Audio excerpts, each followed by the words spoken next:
takes forever.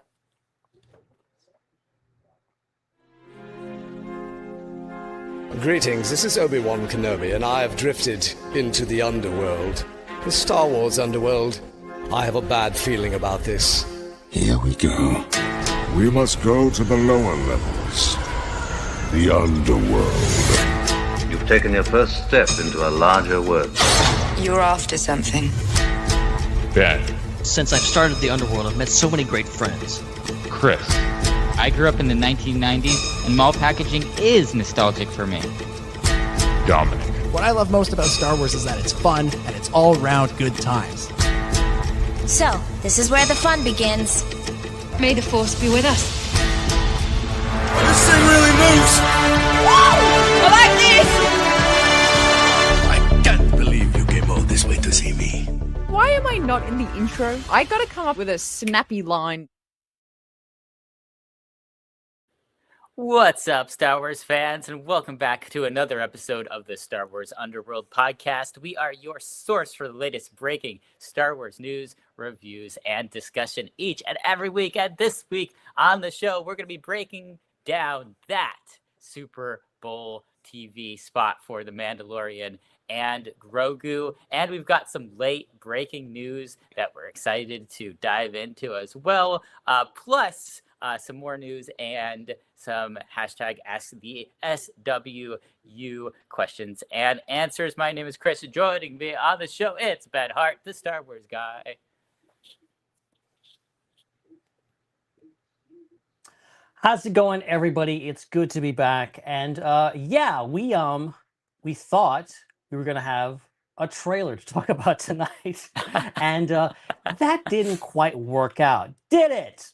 So we're going to get into why that happened, what we actually got in response, and also, yes, some other stuff happened. We got a trailer for a game, and also some merchandising to get into that just dropped literally like an hour ago. Yeah, some cool stuff that people are zooming in and analyzing certain things of. So yeah, very interesting. So let's get to that as soon as possible. So real quick, just want to remind everybody to punch the subscribe button, Chewy, if you're watching with us on YouTube, and to also subscribe on a podcast app if you're listening over there. You can super chat during the show. If you want to support us and you're not watching live, you can also become a channel member and do it that way. If people did not do that, it does cost a little bit of money to make the show, so we wouldn't be able to do it without your help. So we really appreciate anybody who super chats and is a channel member. It goes a long way to help make everything happen.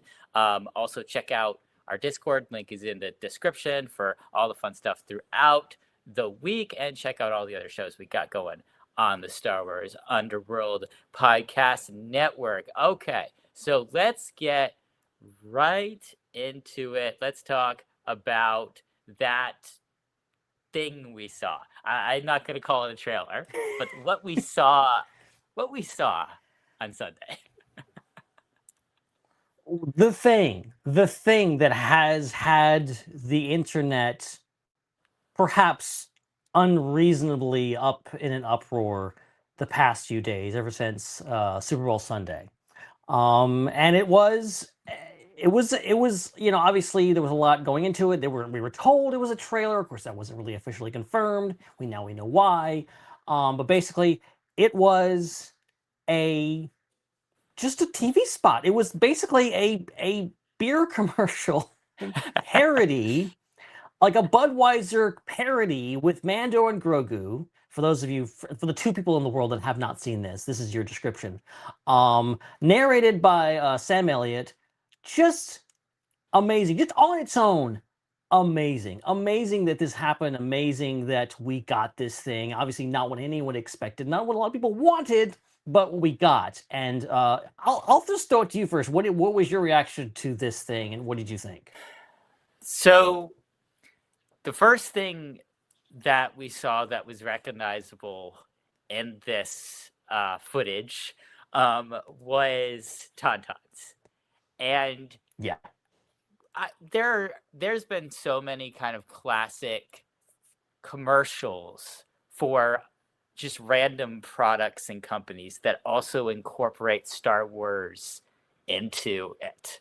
So Tauntauns, of course, is a very, very recognizable alien animal species from Star Wars that people have known about since 1980. So I just figured at the very beginning, oh, this is cool. It's someone's decided to put a Star Wars reference in their commercial. Awesome. So I was excited to see a Star Wars themed commercial because just the way that it was shot, it was like, I don't know, it just didn't open the way a trailer usually would open with like the Lucasfilm logo or like, you know, the music or like any of that stuff, you know, that you might expect at the beginning. And so with me going in expecting, you know, a full, you know, trailer or at least a full like teaser trailer type thing, I, of course, am not even thinking that this could be, even though it's Star Wars, not even thinking it could be related to the thing that I'm waiting for to watch.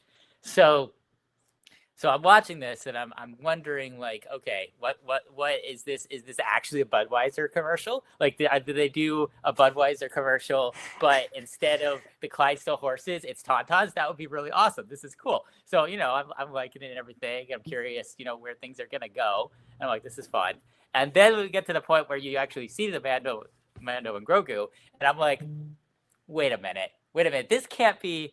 Is this the thing? Is this actually the thing? And then of course but it's still I still at this point, even when we were seeing Mando and Grogu, I still thought it was a commercial for something else, or like maybe a teaser for the teaser. Yeah. Like, so sometimes they do it. Like sometimes they'll show a little bit of a trailer. They'll say, you know, at halftime you get the full thing, or like something like that. So I'm like, okay, maybe this is like a little part of it, and then they're gonna say, you know, wait till the third quarter or wait till later, you're gonna get the whole thing. Like that's what I thought it was, something like that.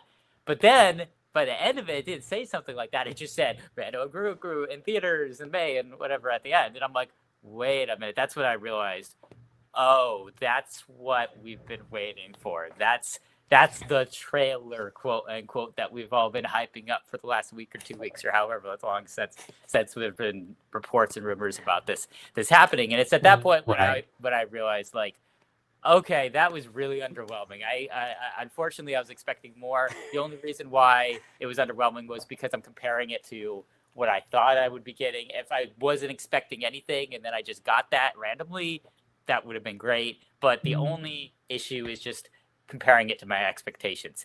What we got in a vacuum, not compared to expectations, was still interesting and fun and a fun parody and fun to be in the Super Bowl. Like, it all match. It all was great. I think where it went off the rails is just whoever put out a report that it was more than what we got, it kind of ruined it for a lot of people, which is unfortunate. That's my full thoughts on it. Yeah, no, I think you're kind of hitting on some of my thoughts on this, because I, like anyone, like I think, like, my first initial thought was just like, wow.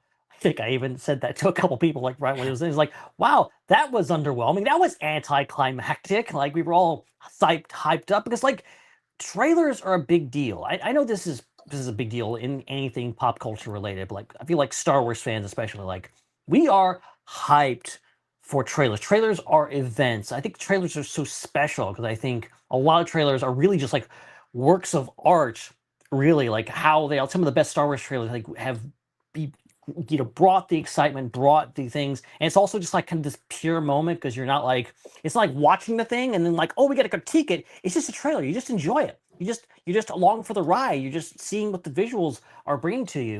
And it's really a special thing. And I think a lot of people, if you're like me, that you're like, oh, I'm not that big of a sports fan. I'm not really going to watch the game, but I want to see this trailer. I'm really things. And the compounding of, like, it's been what, 4 months since we got the last teaser trailer. We're now 3 months away from the movie actually coming out.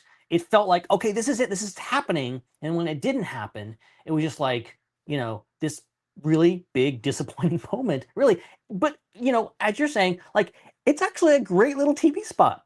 It's actually like, I'm looking at it going like, oh my gosh, how special this is. Like, apparently Jon Favreau directed it, and, got Sam Elliott in it. Like it's crazy. They were going to look back on it and go like, wow, I can't believe that happened. I can't believe that thing exists, because it's just an incredible little time capsule and things. It's like, and what brilliant marketing, honestly, what brilliant marketing to do this instead of just like a normal teaser. I think my issue with it is just the fact that it's like, I think they could have fixed this. One way they could have fixed this, if it had said at the tail end of it, could have said trailer tomorrow, and then actually like release the full trailer on Monday, or maybe say trailer online or whatever else. I think that would have staved off kind of what turned into just this cluster bleep of a reaction to it that was just like people, and I think what can be summed up as just like disappointment. People were hyped up for a trailer and they didn't get it, and they were told, yes, they weren't told by Disney or Lucasfilm. It was not officially confirmed. It was a Deadline report, I think, initially, that, oh, there's a trailer coming. And so like we should, maybe we shouldn't have got ourselves hyped up, but I also don't think it was invalid. I don't think it was a crazy notion to expect, even without the reports, that, hey, we might get a trailer during the Super Bowl. We're overdue. It's been 4 months since the last trailer. The marketing's got to start at some point. Where is it now? So I think with that, I think it's just like a lot of disappointment. Unfortunately, a lot of on the other side, a lot of dismissiveness of people just being like, oh, you're hating your things. I'm just like, I think people have a right to be angry and whatever else. And I think people have a right to kind of call this out and go like, okay, what is actually going on with the marketing of this movie? This is weird. This is an odd choice. It's not a bad choice per se. It's just odd. You just kind of left scratching your head going like, okay, well, that happened. Okay, all right. I mean, I'm looking forward to the trailer still, but like, that's weird that happened. I think that was just my initial takeaway. It was just like, yeah, this is weird. Not a bad weird, just weird. Yeah. And like one of the things, kind of one of my first thoughts about it is we had just seen a commercial for the next Minions movie, like a few breaks before that. And that was very much, it was just kind of like a minion running towards the screen in like a white void. That was it. Like there was no real footage from the movie at all. It was just this little, teaser TV spot like thing. And, that movie, of course, is aimed at a certain demographic audience, mainly younger kids and their families bringing them to the movie. And so it kind of made me think, and my initial thoughts were, okay, it feels like it fits with that. It feels like this is like a very general audience trailer that, even really young kids are going to completely understand. Like, oh, it's, instead of horses, it's this alien, and, it's Mando and Grogu and like a sleigh. Like, even if you're like 3, I think you can kind of comprehend what's going on. Whereas I think, a bunch of scenes that are always changing and showing things from the movie, at a certain age, when you're young enough, it starts to not make as much sense. Probably if you're younger than like 4 or 5. And so that's another thought that I had, in addition to kind of my later thoughts of really, this was a brilliant thing that just kind of the expectations didn't line up properly. And that's why it got hate. Was I think they wanted to show something with so many people watching it. I think they wanted to show something that as many people as possible would understand. And that maybe if there's like kids watching the TV, they might point to it and be like, oh, Daddy, it's Baby Yoda. Oh, there's a Baby Yoda movie. I want to take you to the Baby Yoda movie. Like, stuff like that. So it's like you get the full range of the audience. You get the older fans who know the context of the Budweiser commercials and kind of get the inside joke of it. And then you've got the really young fans that still understand the context of the whole point, which is just reminding you there's going to be some Baby Yoda coming in a few months. So I think, from that perspective, it works. And I think it definitely continues those vibes that I think we've been feeling for a while, that Mando and Grogu is going to be a very general audience Star Wars film, which is actually returning Star Wars to what it originally was. Because if you go back to the original Star Wars movie, it was a family movie. It was a movie that was intended for kids and kids of all ages. And And I feel like, we're really going back to that with Mando and Grogu as well. There's nothing about this movie that seems super mature or super adult. It's definitely not in the same genre as something like Andor or even The Acolyte with some of the, wild, violent scenes in The Acolyte. Right. So I think it'll just be really interesting to see how a movie like this lands, because it could go one of two ways. It could either be like a real smash hit because it's actually a general audience Star Wars thing that you have like 4 generations of people going to, and it's making, $2 billion because it's just hitting every single demographic and everybody, it's accessible to. Or it just becomes out of pace with the direction that Star Wars content has been going, becoming kind of more and more and more adult since kind of 2005. Since 2005, it seems every few years, so another step is taken. Yeah. Star Wars gets more and more mature. So I'm curious to see if it either helps or hurts the movie that they're going for this direction, if this marketing is to be believed that it's a very fun, lighthearted, adventurous, very, very accessible type film for as many audiences as possible. Yeah, I mean, I think weirdly, interestingly, this whole controversy, if you want to call it that, like this whole discussion about this teaser, is like weirdly bodes well for the movie, I think, because like I didn't hear like anyone say like, oh, this little TV spot sucked or it was bad or whatever else. I think most everyone was just like, hey, this is interesting, this is really cool, I just want more. There are people just like generally be like, I don't know anything about this movie, I want to know plot details, I want more footage, I want more of this. People just like antsy to like, I want more, I want to see a trailer, I want to see things, I'm invested in this movie. And I think another flip side of that being like people there were kind of like, I was similar things like, what is Disney doing with the marketing of this movie? What is happening here? And like that, it comes from a place of not hating, but just like being like, I want this movie to succeed. Like, I believe in this movie. I think this movie could maybe not make $1 billion. I think it could make a good chunk of change at the box office. I think it could be very successful. It's already supposed to be like the cheapest Star Wars movie to date. So like, if it could, I think it bodes well for the business side of things. That it makes things. We want more Mandalorian movies, hopefully in the future. We want more seasons of TV, hopefully. So it is interesting that like, the anger around that was just like, we want more from this thing. And also, I kept hearing all night that like people that knew like quote unquote normies, aka just normal people that aren't on actively online, like people were really receptive to this teaser. Really, a lot of people seemingly found out Sunday night that a Mandalorian movie is happening, which is kind of crazy, but also, yeah, a large general public, a lot of people aren't online. They didn't watch the trailer that was released. So now we have like the tent's getting bigger. People are aware of this, and people are antsy for more information. And yeah, so I mean, it really is kind of like, okay, well, now we're heading in the right direction. People want this. I've always been in the corner of, this movie is going to be a sleeper hit. This movie's, don't count The Mandalorian Grogu out. I'm not saying it's going to make $2 billion, but it might make some money, and I think it's going to be a crowd pleaser. So very interested to see where this goes.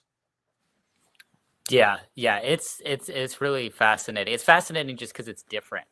Like, that's why. Like, if they're going with something that's similar to something they've done before, then it's like, okay, it's kind of a roll of the dice. Is it going to be the same or not? But it's really fascinating because it's so different. It's such a departure from anything they've ever tried before in so many ways.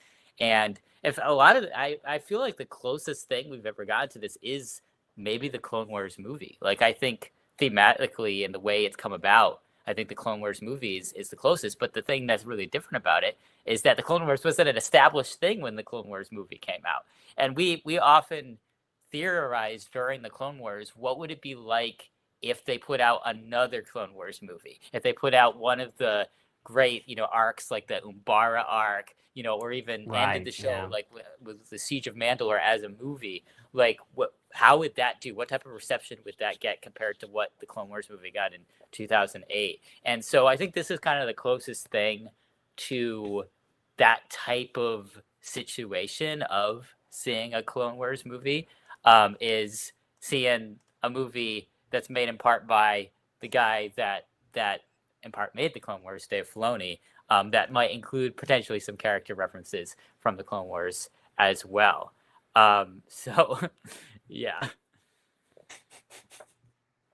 Yeah, no, I think, I just think this, I don't want to make any bold predictions, but I feel like a lot of people are on board with this movie. Very excited. I think that's the kind of the big takeaway from this is that people want more from the Mandalorian and Grogu, and I think maybe release a trailer soon.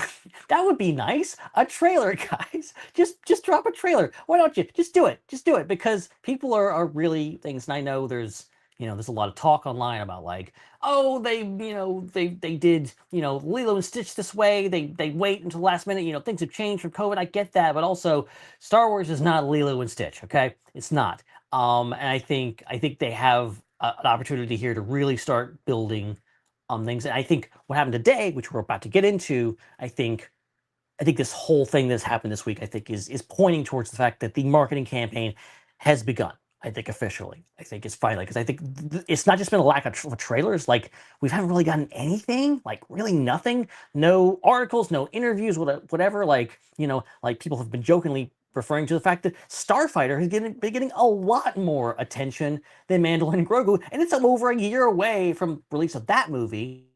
And I know it's due to the fact that like Sean Levy's been out in the press, he's doing Stranger Things stuff, whatever else. I get that. But it is just a whole strange situation. I think it's like, okay, we're getting a movie this year, guys. It's happening. Let's talk about it. Let's find out more because we got a lot of stuff today that I'm like, I want to know more about that. I want to know more about this thing. So yeah, very exciting. Let's get into it. How about it? So today, literally as of a couple of hours ago, we got toys. Guys, we got toys. The toys are here. They dropped a pile of toys from Mandalorian and Grogu on top, and also some other stuff. Lucasfilm was kind enough to provide us with some great images of some of this stuff. And actually, when I saw the press email coming, I'm like, whoa, that's a lot of stuff.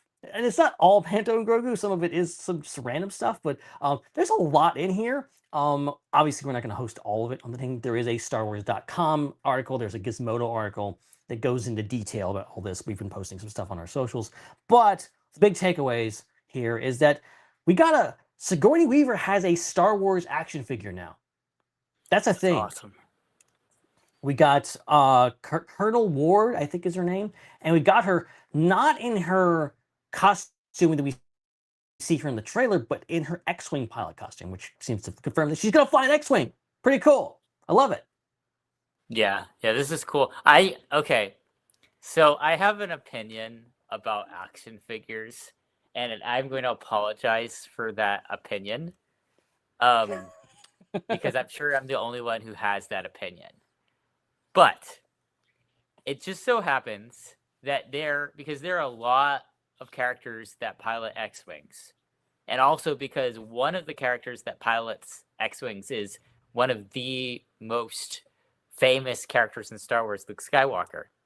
The amount of action figures that exist that's just an X-Wing suit with a different head on it and a slightly different helmet design is just absurd.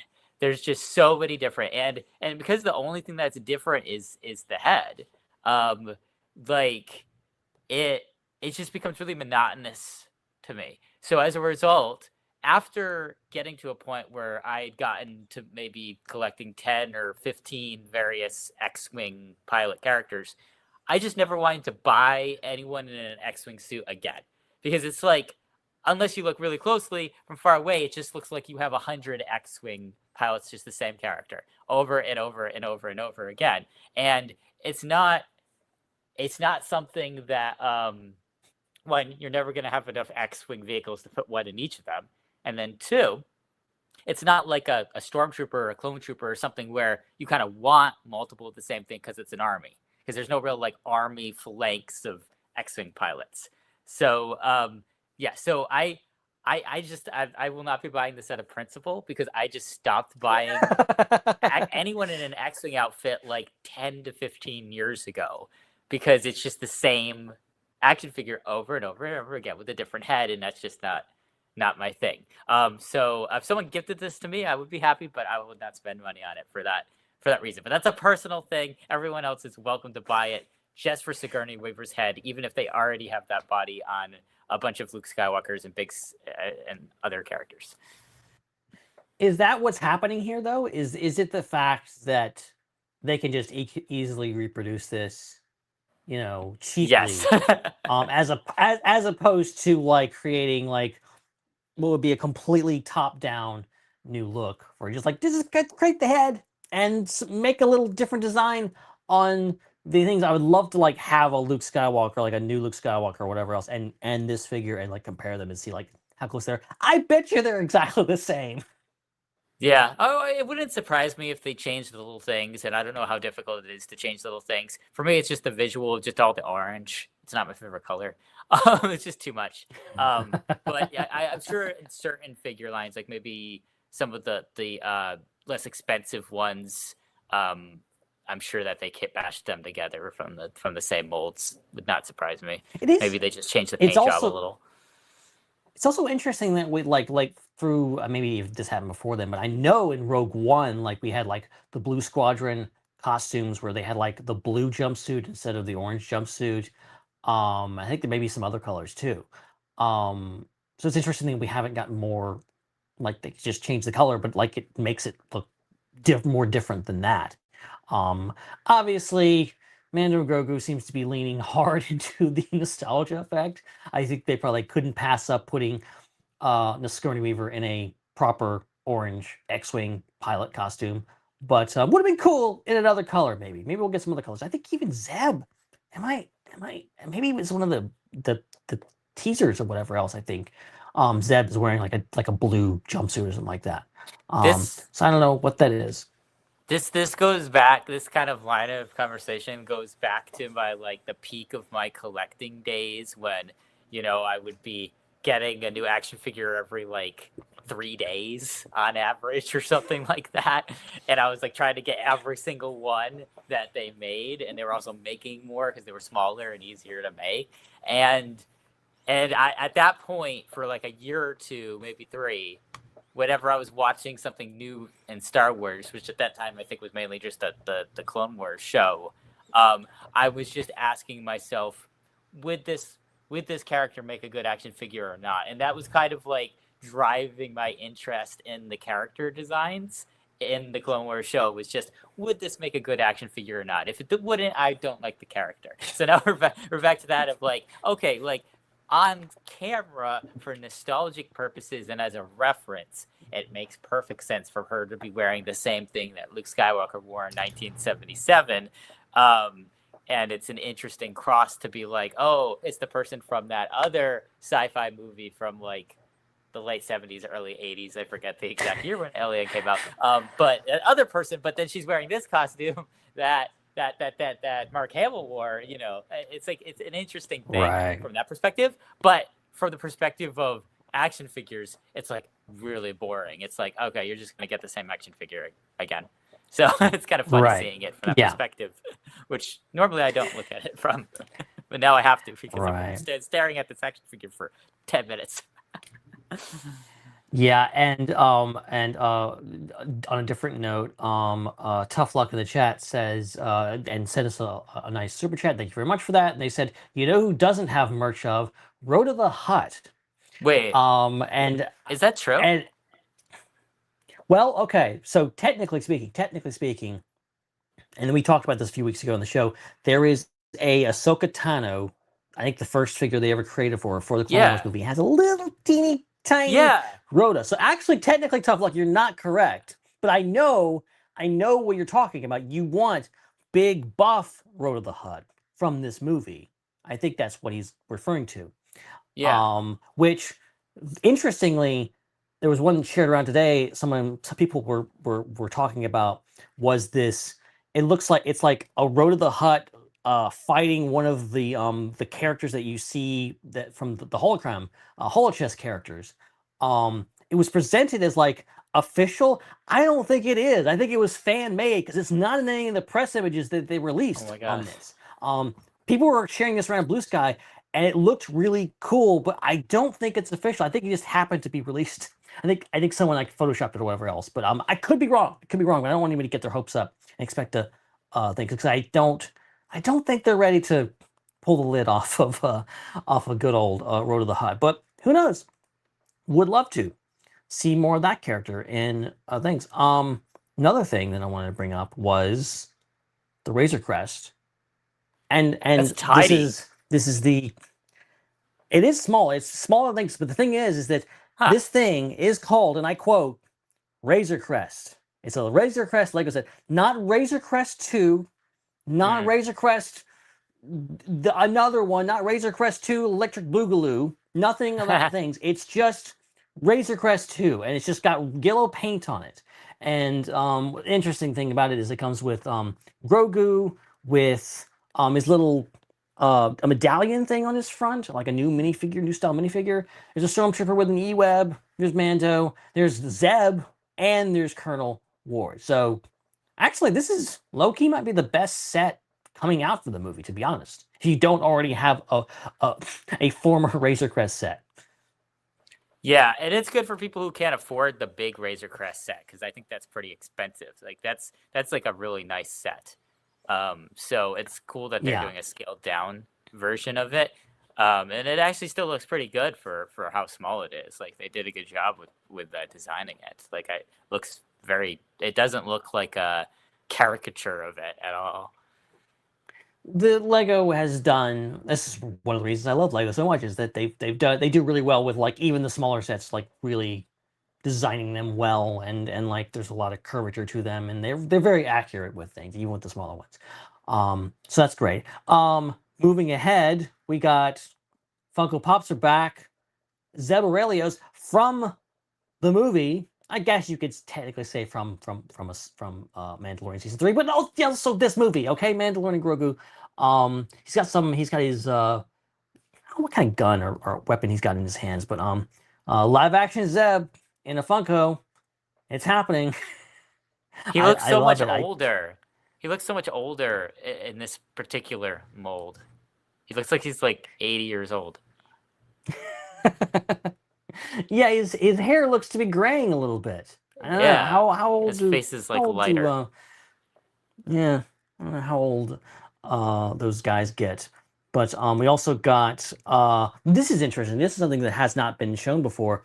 The Anzellan spaceship, which is, I assume, a tiny little spaceship that you see. There's a shot in the original trailer that was shown as Celebration of Grogu and the Anzellans like in a cramped in a little cockpit, and they're flying through space. And I think it's this ship.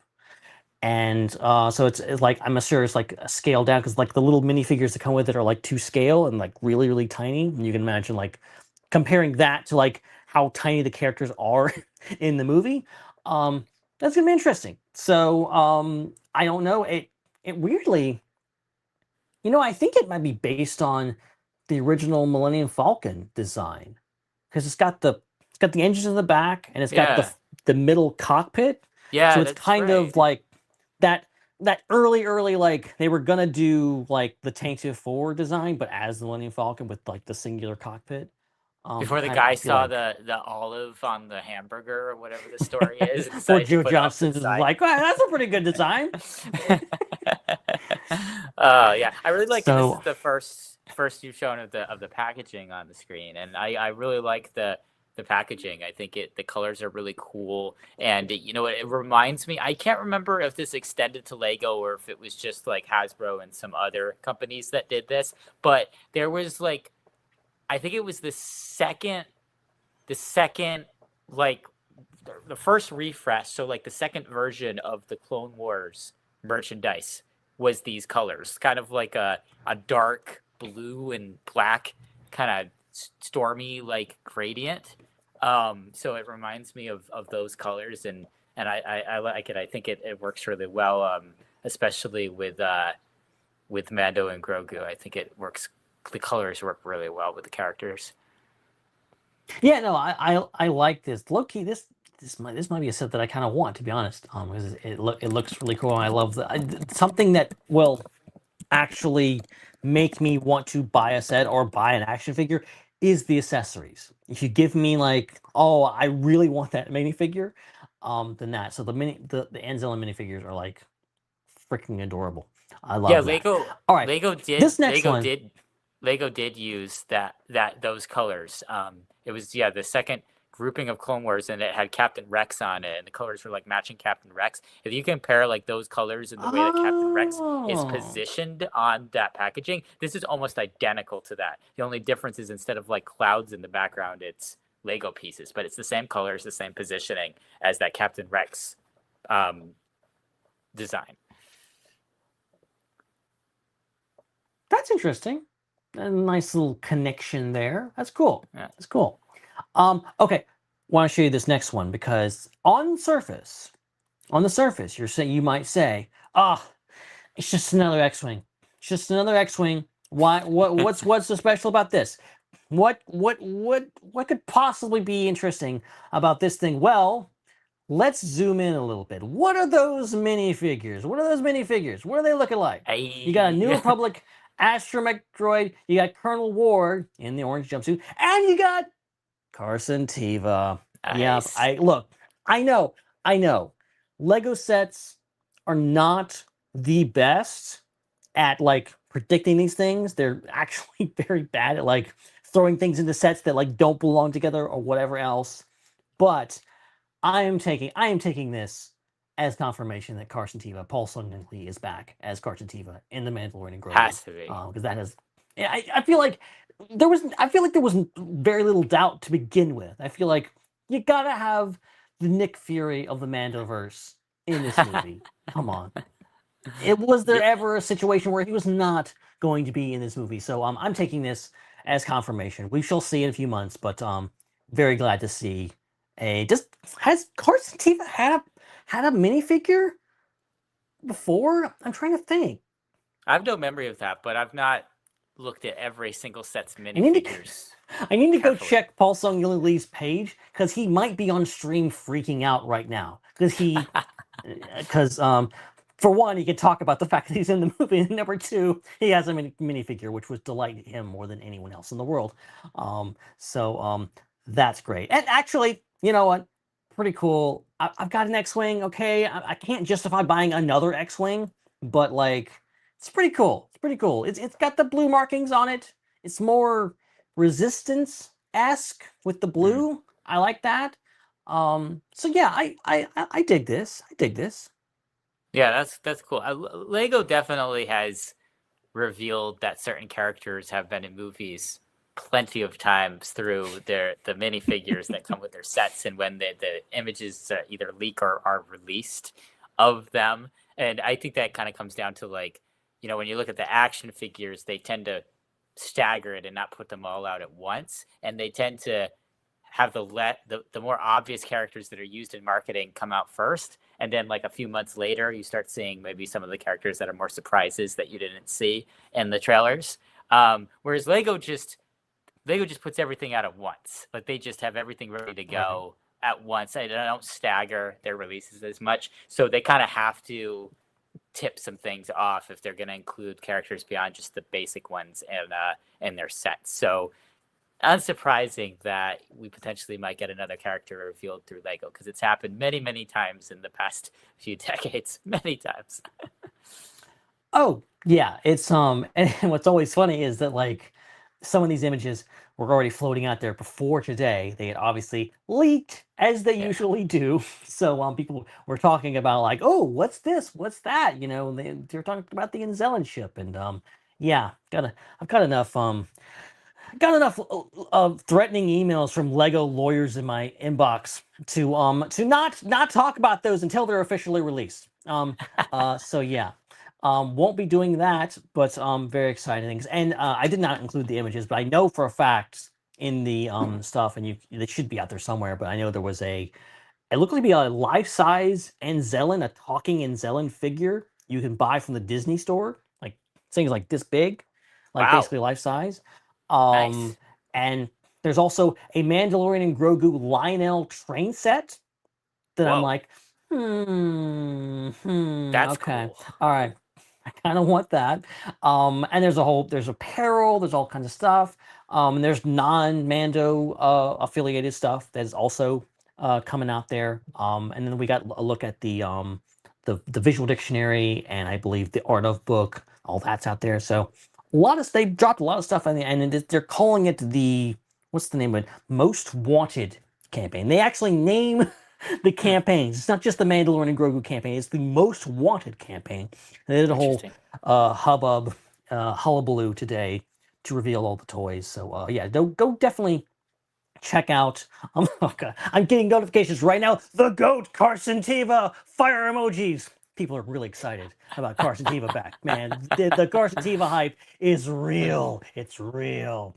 Oh my gosh. But yes, a lot to be excited about. And I guess, okay, you gave us some toys. I guess we'll look the other way. This will tide us over, give something to talk about for the next few weeks while we wait for the trailer. But yeah, no, this is very, very exciting. And the movie is now, if you can believe it, less than 100 days away now. Less than 100 days. Wow. We are in double digits in the countdown here. So yeah, gonna be exciting. We got a couple of things. Let's do a couple of things before we get into some questions. This is actually pretty interesting. So screenwriter Matthew Robinson, who you may remember was working on Rogue Squadron, was writing it with Patty Jenkins. He actually spoke up this week, or I think it was last week, to Polygon about that process. And of course, we've all been being like, oh, that movie is forgot about that. That's one of the many canceled projects. Forgot that was happening, or that it maybe is still happening. I don't know. According to him, it doesn't seem to be happening, but this is what he said, and I'll try to be brief with this. He says, quote, "It was a great thrill to write that, especially to work with Patty, who had a very personal story. It was very much a movie about fighter pilots. Her father was a fighter pilot. It was a very personal story to her, and we were trying to tell a really great personal story about fighter pilots and Rogue Squadron pilots in the Star Wars universe. I think we did a great job with it. I really hope one day we get to see that version of that. I don't currently know what Lucasfilm wants to do with it. They're in a pretty big state of flux at the moment after Kathleen Kennedy leaving, and who knows what the future holds for them theatrically," end quote. So he's basically saying, like, worked on it. It was fun, but I don't know what happened with it. So, not a lot of new information here, but, cool to hear that it's apparently good if we ever see it. When was that supposed to come out? 2021? I want to say, like... At least by now. I'm pretty sure we were supposed to see that movie by now. Supposed to be talking about it by now. It was going to be the next movie after Rise of Skywalker, right? That's kind of what I'm remembering in my head. I mean, they had a teaser. That movie had a teaser trailer. Yeah. That movie had Patty Jenkins on a runway, roller skating down a runway with again, in a pilot suit, skateboarding up to an X-Wing and talking about how she's excited to make this movie. And somehow it has not been made yet. Amazing. Yeah, I mean, I think that was affected by so many things. Like, I think COVID probably affected that. I think her scheduling with other movies affected that. And then I'm remembering some other thing about, like, it being too difficult to work out some of the VFX or something, but I don't know where that's coming from. It's the depths of my memory. The depths. I haven't thought also, about that in a while. You can't fully count out the reactionary part of it, because I think it might have got announced pre Wonder Woman 1984 being released, and that movie was not well received at all, and I think I can't, just like with Ryan Johnson, I can't help but believe that might have something to do with it, and I remember. Don't know what to make of that. I remember nothing about Wonder Woman 1984. I just remember vaguely. That's good. You won. I remember the only thing I remember was that it was supposed to be almost like a parody on other superhero films, but like it didn't land, so it just seemed bad. But like the intelligence of the jokes didn't work properly. Like that's the only thing that I remember. I remember nothing else about that movie. I forgot about it. If you had asked me like 5 minutes ago how many Wonder Woman movies are there, I would have said, well, there's one, Wonder Woman. I don't. I would not even have recalled that this movie existed. I don't know even if you've asked me to name all the like failed Star Wars projects, how long it would get until I would remember that Rogue Squadron was a failed Star Wars project. I would have been talking about the Benioff and Weiss stuff and the Rian Johnson stuff and like all these other things and Josh Trank and all these other things way before I got to that. Oh my god. Yeah, that's a whole a failed franchise within a failed universe. It's all water under the bridge at this point. So I don't want to hold that movie against her fully. Even I don't know what I just remember being so hyped for that movie and then being like, this movie's weird, guys. This is a weird, bad movie. But look, I still love this idea that like you're revisiting this, hearing Matthew Robinson talk about it, like it's a great idea. I think a star pilot movie, even though we're getting a Starfighter movie now, which weirdly seems similar to this, although I think the premise is much different. I don't know. I part of me really hopes that this is on the table, that this can still happen. Even though I am ye of little faith these days when it comes to these kind of things. I mean, Rogue Squadron has the feel of a movie that would have gotten made in the George Lucasfilm, and that's mainly just referencing the fact that Red Tails got made, and George Lucas was such a big fan of like dogfighting scenes. So I imagine if this had been pitched in an alternate timeline where George Lucas was still heading up Lucasfilm, either been pitched earlier or he'd stuck around later, I think this would have a better chance of getting made because of the fact that we did get Red Tails and because of his personal affinity for that. So I think it just didn't fit. It doesn't fit with that kind of timeline of what Disney's doing with Star Wars. It fits more with kind of a pre-Disney Lucasfilm like concept for content. Right, and I think there was some recent reports saying that maybe it's going to return into a TV series, maybe for Disney Plus, which that also seems sketchy to me because I'm like, it really feels like Disney is pulling back on the streaming front. So like, I don't know, it feels like they're hard pressed to like, okay, everybody go write a script and bring it back and let's do a movie. Like Taika Waititi, all these guys, like they're in the wind working on their scripts. We want somebody to bring back and do, so we can do as many movies as possible. I would think Rogue Squadron would be the same thing, but I don't know. But I do know that it would be nice. I think I've loved the premise from day one, and I really hope we see this movie one day. Is this like, does this happen in other franchises? Is it because we follow Star Wars so closely that we notice this, or like do all franchises have these like all these scrapped movie ideas that got at various points? Like, or is there like a random kind of like, I mean, it's funny that I arrive at the same word because it was not through the process of word association, but was there ever like a rogue Marvel movie and then it just never happened?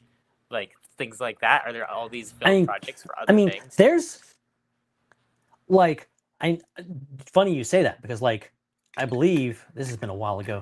Me and Zach did an episode of IPC where we talked about the top 5 canceled movies. These movies that never happened.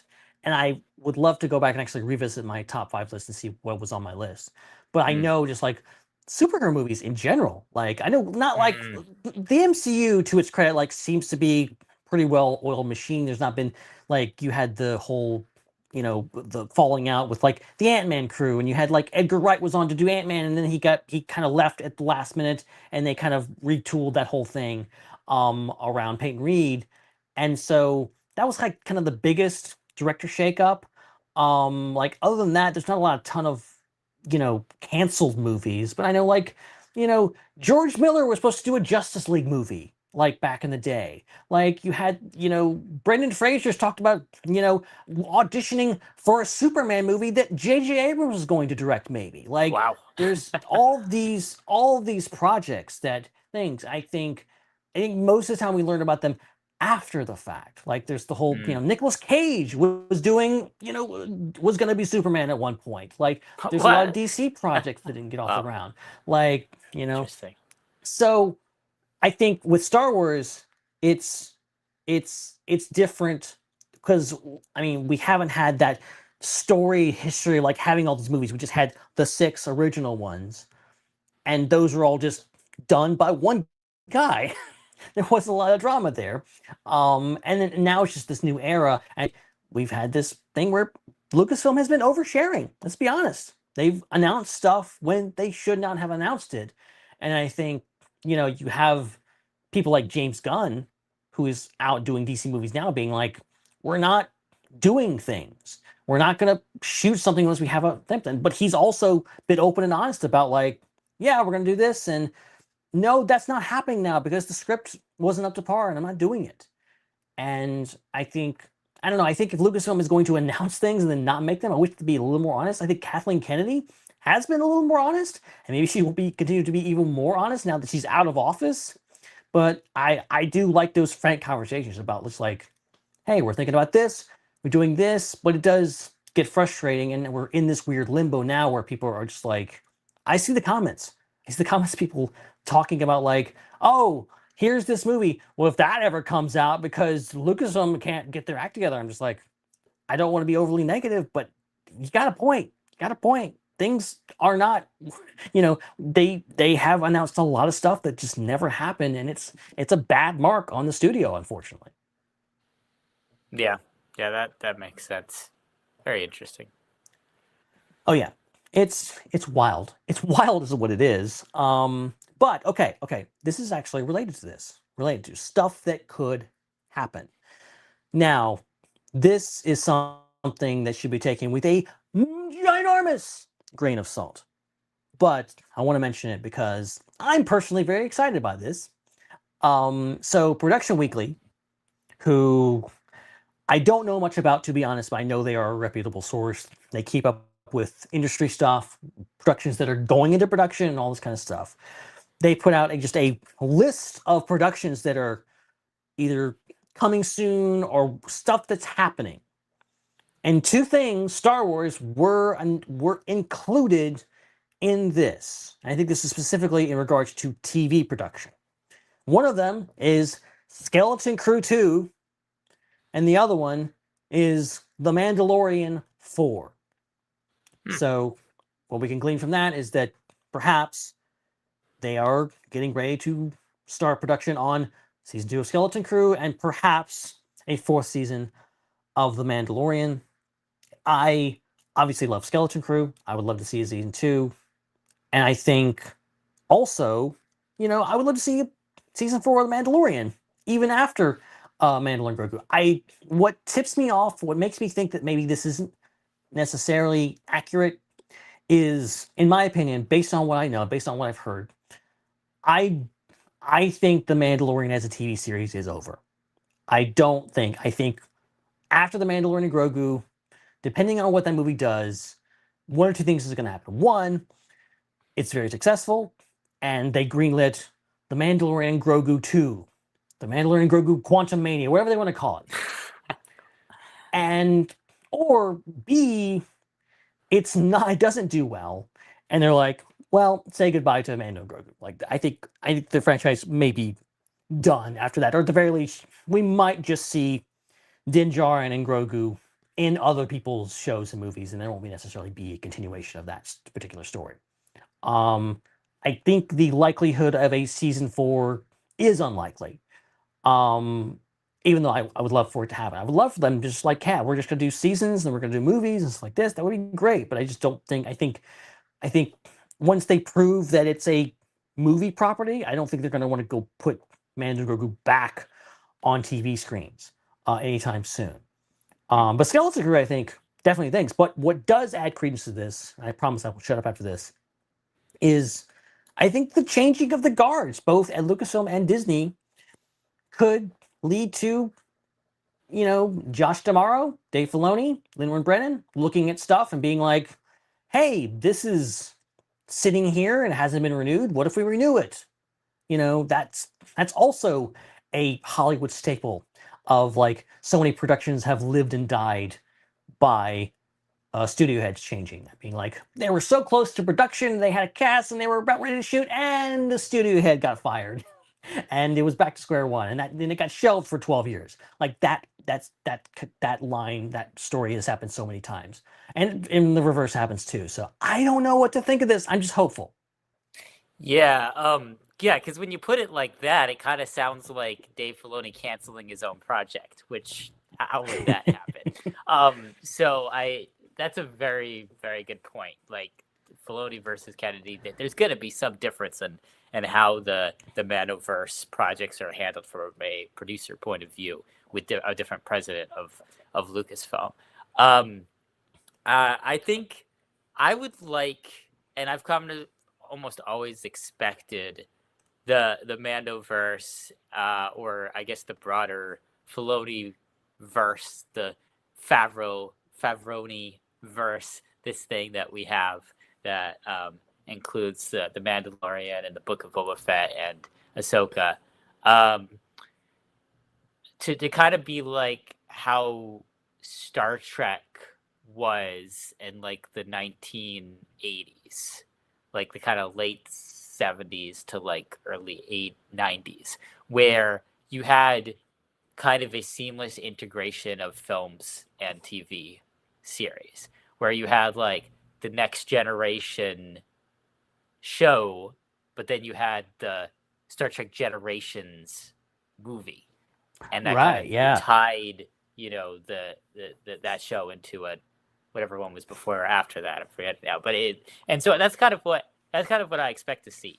What I wanted to see and what I expect to see is you'll have a season of a TV show, then might have a movie that takes place between seasons, and then you have another season of the show, and then maybe the show might change names, but it's still kind of continuing the same characters, just kind of moving it along to another generation or group of people. So I think the only question that I have is clearly Book of Boba Fett and Mandalorian are the same TV series.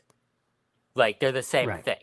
Like, it just so happens that there was kind of a mini season that was not completely, but somewhat focused on Boba Fett that happened between Mando seasons. Mostly. That's basically what happened, because you had a very important connective episode in the Mandalorian arc inside the Book of Boba Fett. So that was just... And that's why I think it was called the book. It's like an extended arc about Boba Fett inside the Mandalorian show.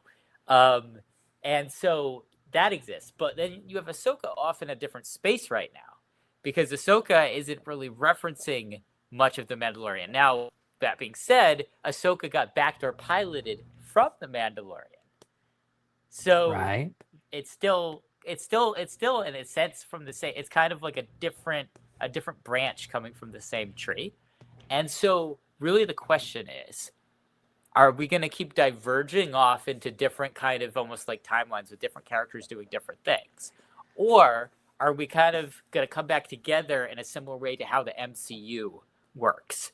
Where the MCU, you have like this kind of movie that sets the tone for a lot with the Avengers in 2012. And then you end up with all these further like Iron Man movies and Captain America movies and all these different introductory movies like Ant-Man and all these different things, Guardians of the Galaxy, and then they all kind of come back together into things like Infinity War and coming up Doomsday and things like that.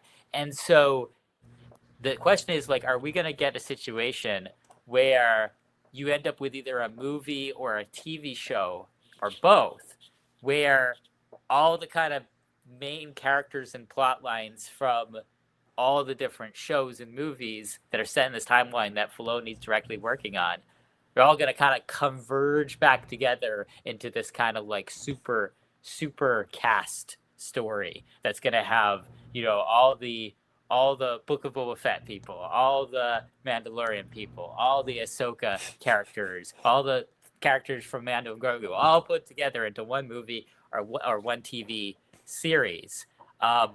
Or are they going to continue just their own separate parallel paths and not come back together, except maybe one character being referenced here or there, one situation just being referenced? That's really the only question I have. I think it's less about movies and TV shows. I think it's going to continue being both. I think we're going to continue to get further seasons of TV shows and new TV shows set in this era with new characters, or maybe backdoor pilots into different shows like with Ahsoka.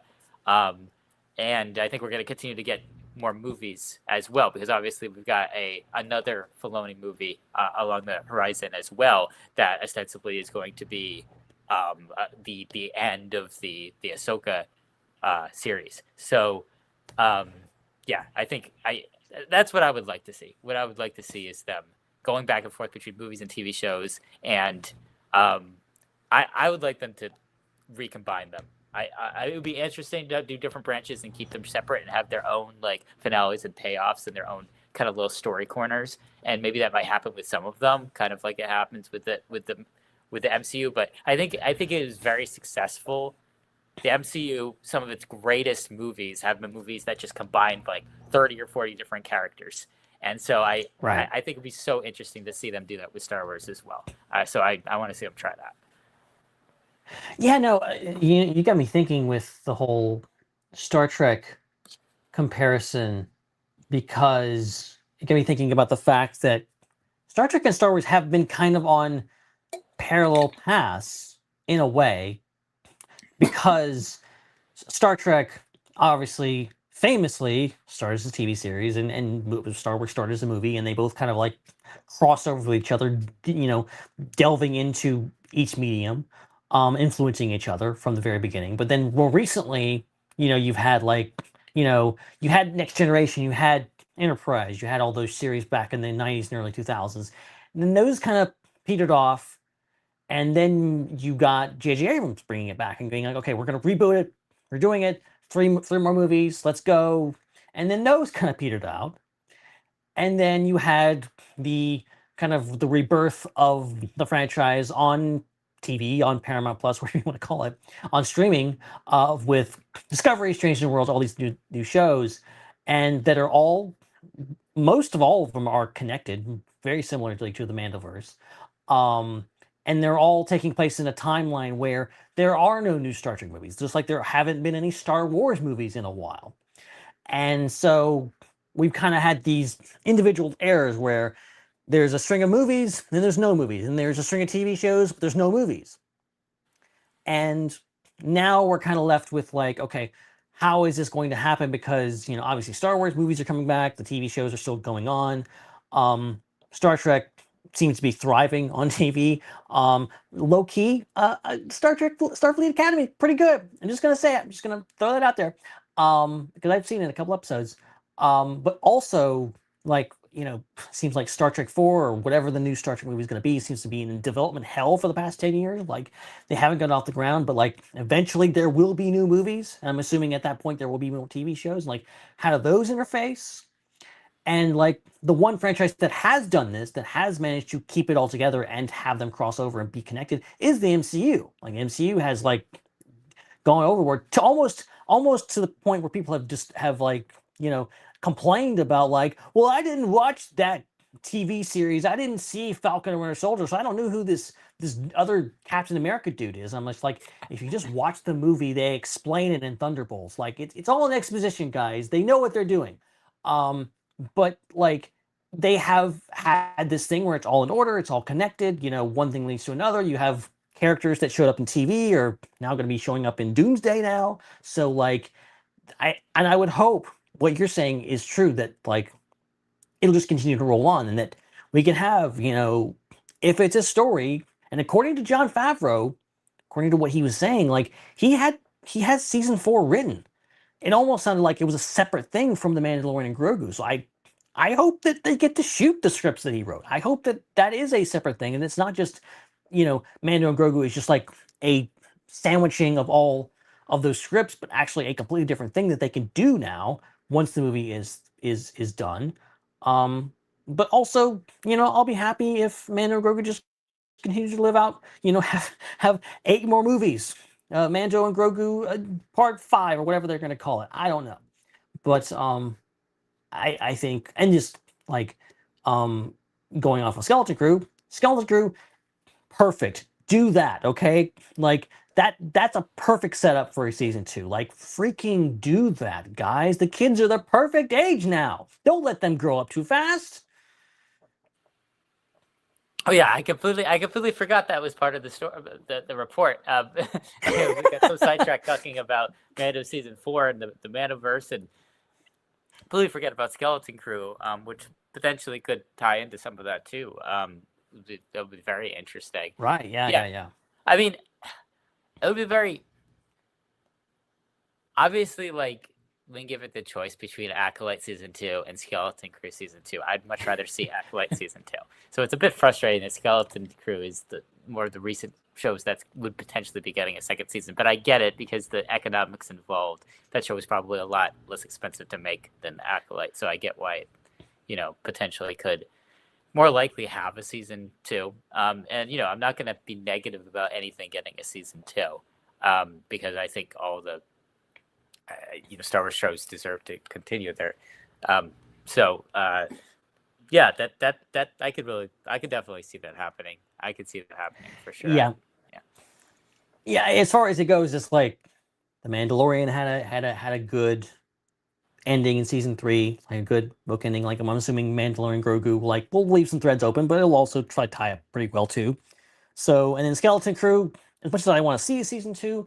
Also had a great ending. It was things. Acolyte is that just giant, open, dangling thread of a story, and I don't care like if you loved Acolyte or hated Acolyte. Like freaking Darth Plagueis, guys, come on, he was gonna be in season 2. Like they were setting up the Knights of Ren. How could we not like do that story for God's sake? Like it's frustrating the more you think about it. Just like, come on, guys, you just give it one more season, try to wrap it up. Like it is very frustrating.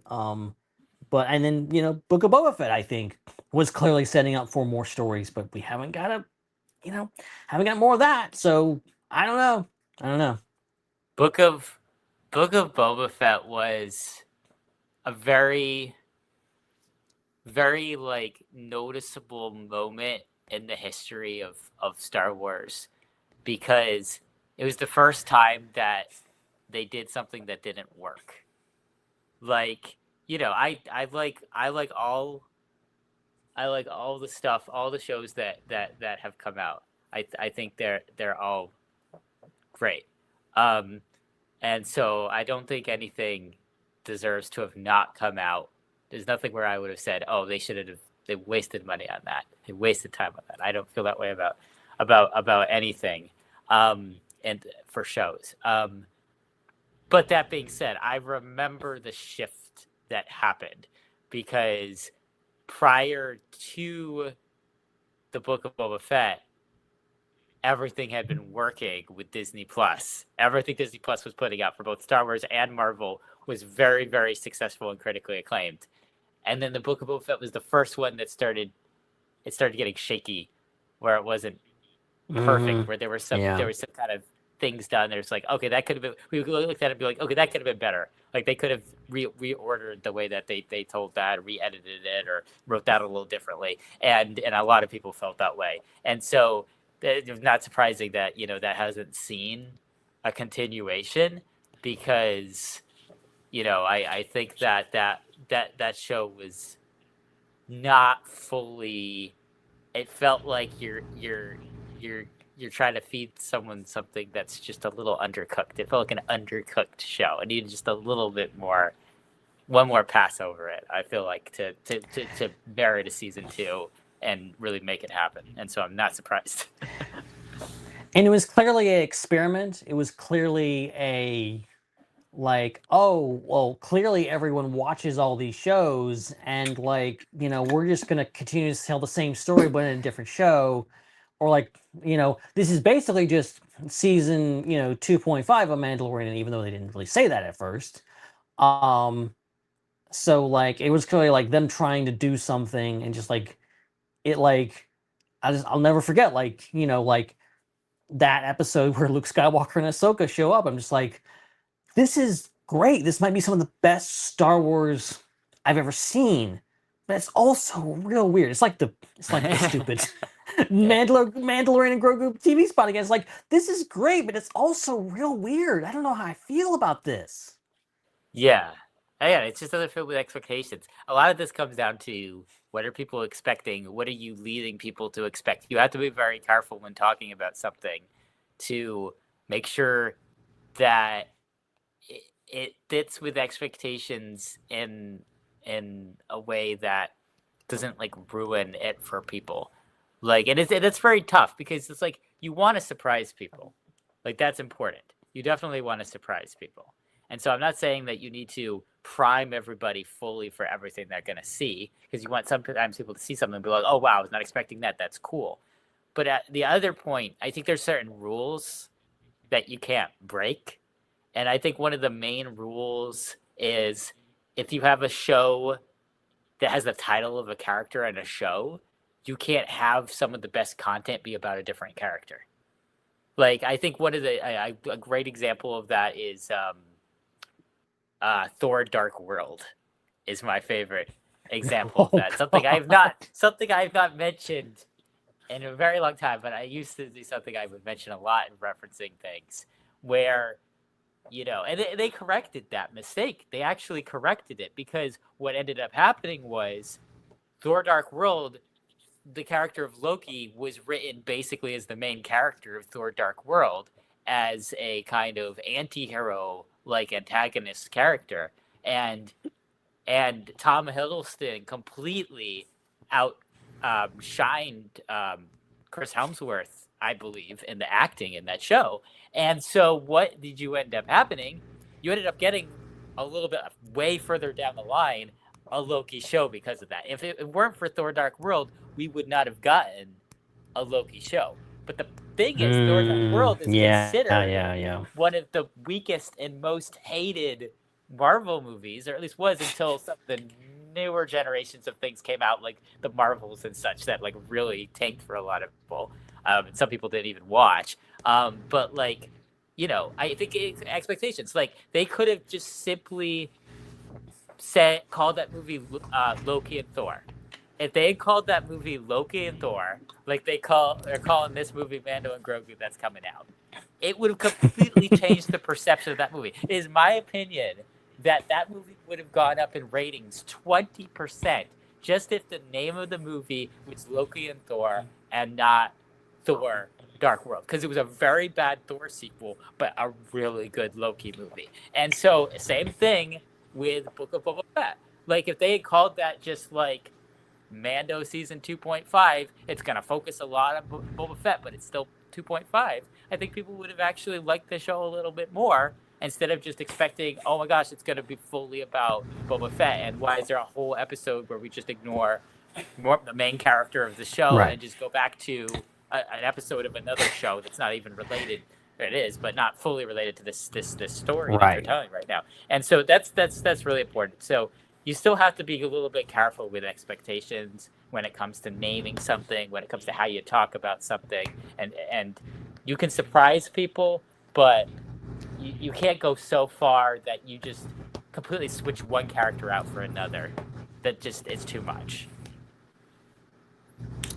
Yeah, I think it just that was a whole weird situation that in one way I'm just like, oh, that was crazy, and like that was so much fun, and also I'm just like, please don't do that again. Like, communicate with the audience better, title your stuff better, have better things, because that was definitely just like that was a head scratcher. Again, a head scratcher of a moment in Star Wars history that I'd rather not relive when we can help it. But But something that doesn't leave me scratching my head is the fact that we got a brand new trailer for Star Wars Galactic Racer. And I mean, this game is looking better and better all the time. Not just because like we got a gameplay trailer, we actually see these are the best trailers I think in regards to you actually get to see like, okay, how is it actually going to play? Like, what's the gameplay actually look like? That's what interests me the most. But also the fact that we recently found out that pod racing will be included, even though they were kind of keeping that kind of a secret there for a while. It will indeed be a part of the game, and the biggest part of this is that they revealed at the tail end of the trailer, we see Sebulba and we see Ben Quadraneras battle in and out, maybe on Tatooine. I don't know. I mean, this game is set in the sequel era or Mandoverse era, so I'm not sure how they're going to figure that in because Sebulba has like his original pod from Phantom Menace. I think it's destroyed, so I don't know how that works, but very cool to see that pod racing is going to be included because I think that's what most people are thinking about is being like, oh, hey, Star Wars Racer, pod racing? And that wasn't kind of absent from the first game. It's cool to see it confirmed here. And it looks great. It really does. Yeah, exactly. I've never I haven't been as big a fan as those games as you personally. So I'm not as hyped about it, but I'm excited that because so many people are that they're continuing to with that. Like that's cool. Good for them. Good choice. Yeah, no.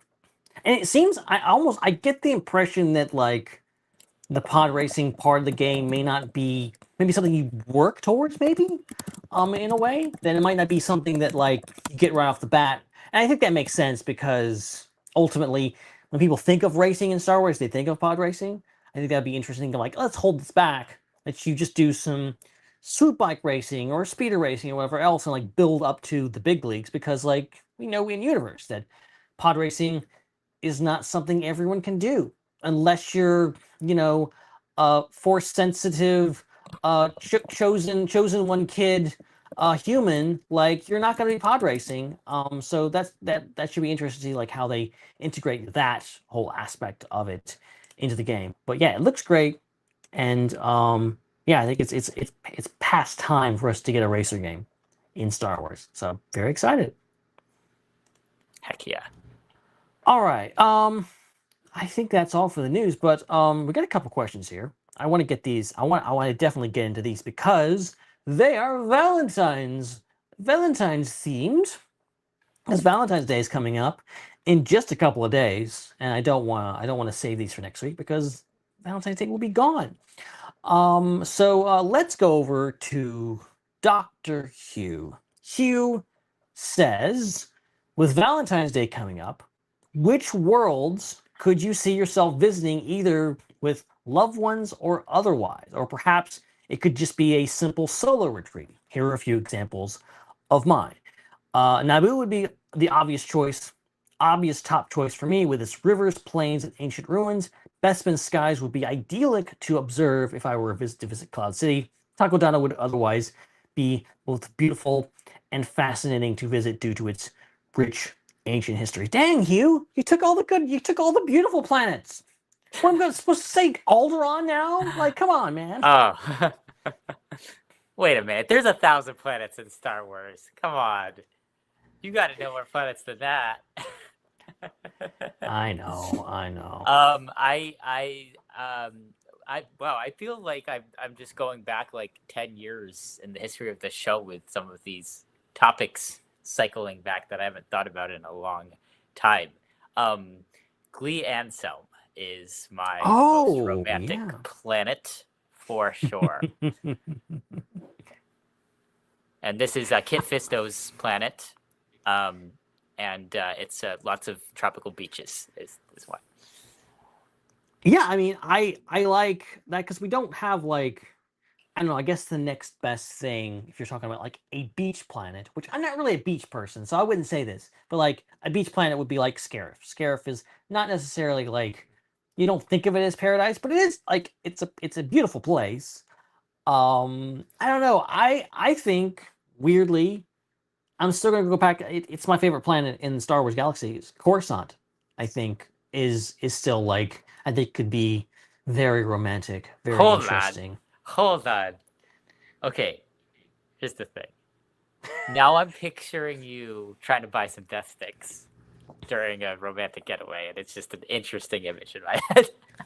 Look, I'm not talking about the lower levels, okay? I'm not talking about the Outlander Club. That's not the most romantic part of it. That's the least romantic part. That's the probably gonna get my arm cut off in that part of town. Okay, so you take your Valentine's date to the opera house, and then you turn to them and ask, "Have you ever heard the tragedy of Darth Plagueis twice?" Oh God, I can imagine this as well.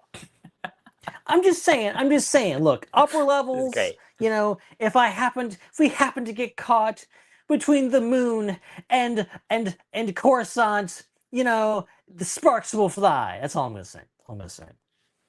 But that's my answer. And look, write it in. Tell us what you're most like. What planet do you want to have a date on, or just go? Because if you don't have a date, then just go there by yourself, like Hugh says. But yeah, I think out of all of them, Cloud City probably is like, I feel like the most, like you're in the cloud, like that's the most kind of romantic, especially during sunset surroundings. I feel like. Yeah. Oh yeah, the best sunset in the galaxy in the Cloud City. Come on. Cool. All right. Joel Davis. Do I know that? Do I know that? I don't know. Well, I'll think of it later.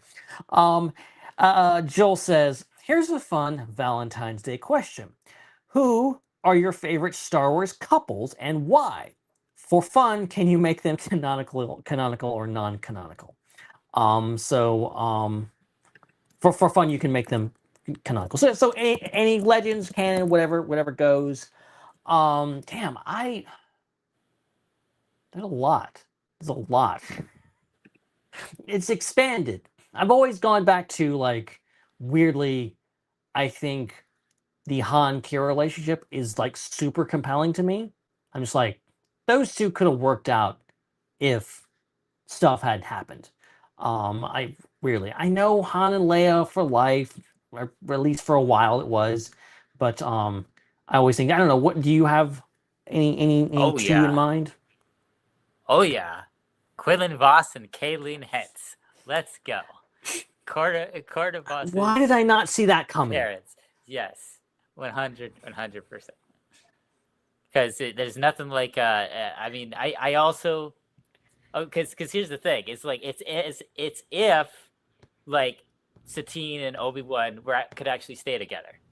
That's what it's like, that story, but better.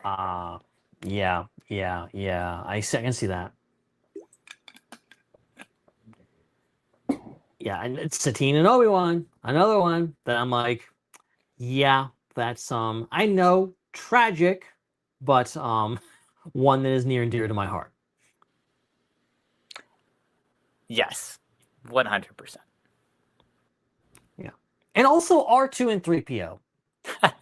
It's a couple, it's two, and they're friends. He didn't say it had to be a romantic couple, although you never know with R2 and 3PO. Yes, that's great question, Joel. I'm trying to see if there's anything else. Joel has a super chat. I don't think so. I think we did it. Did we get to Joel's super chat? I don't think I did see that. Yes, it was related somewhat to what we were talking about before with the movies and the TV shows. Was not paying attention when he actually sent them in.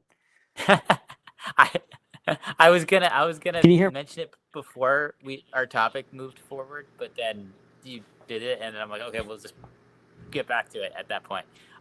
He said, I get the feeling we are headed for one-off movies and shows with little to no connections till we get to Kinberg trilogy and Filoni's film. So it's a little different than what we were discussing, because we were discussing kind of movies versus TV shows and how they would connect to each other. He's kind of saying that he thinks that there's going to be a lot of standalone things, both as TV shows and movies. Like I could see that as movies because we have all these like revolving projects like Taiki Watt TV project and Starfighter and such. But that's an interesting idea that there's going to be a lot of one-off TV shows because again, we haven't had really the next grouping of TV shows announced yet. It'd be very interesting if they're all not related to anything we've seen before. That would be really fascinating. I mean, I'm all for that. Honestly, I'm all for going on a limb, doing stuff. You know, I just don't want them to pull another Acolyte. I don't want them to like semi-commit to something. Like, you know, if it's gonna be a true one-off story, like Skeleton Crew, like I love that. I love to just get things. I would love to have more Skeleton Crew, but I'm glad that it happened, and I'm glad that they made something that was completely, you know, aside from that one pirate dude, it's pretty much a completely standalone story on its own. That, you know, I think ultimately it works perfectly. But if they're gonna be like, oh, here's this other story, and also we have 3 other seasons planned, and we're not going to actually give them to you, that's a problem. So so it's a double-edged sword of just like finishing or connecting what you have and then going back and doing this, and you know, having stuff just left hanging is never a good idea. Yeah, I would like to see a combination of them, and that's what I kind of expect. Like I expect it to be a combination of sequels and things that kind of are spin-offs of other things, and then kind of some more standalone stories. Like Skeleton Crew is a good example of like a really like it's not really related to other stories compared to like Ahsoka and Book of Boba Fett that are clearly branched off from the Mandalorian. So I think I'm kind of assuming that they're going to continue with a little bit of both, like maybe a Mando season 4 or another season of Ahsoka, but then maybe another random story kind of like Skeleton Crew that's just not related to anything else. I think a mix has been working well, and I think they should continue doing that, and I would hope they would. I'd be surprised if they change up a winning formula with that. Yeah. So I think they can do both. They can do either. They can do one or the other. You know, it will be interesting to see, like, because I think my biggest takeaway is that, like, we are entering a new era. I think we had a kind of a clean break between, you know, I know, you know, technically, like, the penultimate episode of Mandalorian, like, aired right when, like, The Rise of Skywalker was coming out. So I know, like, there was some crossover, but not much. And there had this been this, like, we had the film era, the first phase of that. We had the TV era, the streaming era. Now we are going into, you know, The Mandalorian will be the start of something new. And obviously we're getting Ahsoka, but that's kind of left over. Like, what happens next? Where do we go from here? What is this going to look like? Obviously we have Starfighter on the horizon, but like beyond that, what will the movies be? What will the TV shows be? How will this all come together? How will it things, or, you know, are we going into an era where there's going to be a grand plan and everything's going to be connected, or is it going to be a experimental era where, you know, they're just kind of throwing stuff out there to see what sticks, and then that will be the blueprint for the next 10 years. It's fascinating and nerve-wracking to think about. Yes, it'll be so interesting to see what happens in the future. All right, so that'll do it for this episode of the Star Wars Underworld Podcast. Thank you, everybody, for listening and watching to the show. We'll be back with another episode next week with the latest breaking Star Wars news, reviews, and discussion. In the meantime, follow us on social media. We're at the SWU, either in handle or name, depending on how the site works. Ben, thank you so much for hosting tonight. Oh, it was an absolute pleasure, as always. Sorry to everyone, including myself, who were disappointed by the lack of a trailer. Okay, I get it. It was a rough going there for a while. But look, plenty more. We'll have plenty more trailers. There's going to be a point before the movie comes out. We're going to be like, no more trailers, no more TV spots. Stop! Like, it's everywhere. Like, it's going to get hairy, and it's going to get weird before it gets better. So patience you must have in waiting for more Mandalorian and Grogu footage. And if you want to pass the time better. I believe, I haven't confirmed this to Joel yet, but I believe it is time once again for The Mandalorian. We are trying to rewatch The Mandalorian before the release of The Mandalorian and Grogu. And I believe this week we will be on the Discord watching the season 1 finale episodes. Awesome. So that'll be fun. Be fun to revisit. It's been fun rewatching season 1 because it still holds up. It's still great. And going back to that, obviously, so we'll get into season 2 after that, and then we'll try to squeeze in some other stuff too. Maybe some Ahsoka, maybe some Skeleton Crew if we have time. But time's wasting. Like I said, 99 or 98 days as of now. So crazy. Awesome. The link to our Discord is in the description, and you can follow Ben on social media at Ben Hart with no E. Make sure that you stick around later next week for all the other shows on the network. We've got Ion Cannon coming up on Monday. We got Tractor Beam coming up on Wednesday. Tales from Beyond the Galaxy is working on some new content. And of course, we've got tons of content on the Raeside, Hannah's channel as well. So you make sure you check all that stuff out. Huge thanks to everyone that super chatted tonight. We appreciate your donations so much, keeping everything running. And as always, thanks to our channel members as well on YouTube for their subscriptions. Make sure that if you haven't, that you punch that subscribe button, Chewy, on YouTube or your favorite podcast app on your way out. So that's it. We'll be back in 7 days. For Ben, my name is Chris, and may the Force be with you.